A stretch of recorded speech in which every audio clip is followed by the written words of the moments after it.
All right. So we have x divided by 3 equals 5. Now, since I am dividing by 3 and I want to get the x by itself, I need to get rid of the 3. Well, since I'm dividing by it, the opposite of division is multiplication.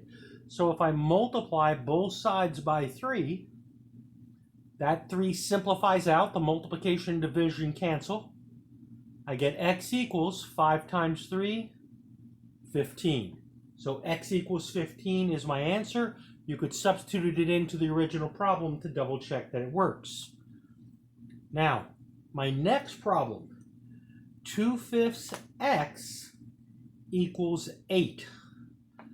Well, I have a fraction here, and it's multiplying by my x. I need the x by itself, so I need to get rid of the whole fraction. How you get rid of a fraction is multiplying by its reciprocal. That means flipping it. So I'm going to multiply by 5/2. And I do the exact same thing to the other side. I multiply by 5/2. That simplifies out, and I end up with just an x. Now over on this side, I'm going to write the 8 as a fraction, put it over 1.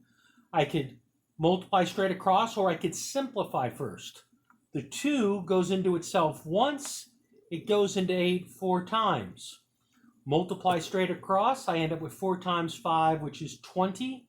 1 times 1, which is 1, which simplifies to just 20. And then x is equal to 20. Now, last problem on this section. Same thing with fractions. I have 5/3 equal -3/7 z. Well, realize once again, I am trying to solve for the z. I want the z by itself, so I need to get rid of the -3/7. Well, it is a fraction, so I'm going to multiply by the reciprocal. Negative, sign doesn't change, just flip it. 7/3. I do the same thing to the other side. That simplifies out with that with that. So I end up with just my z.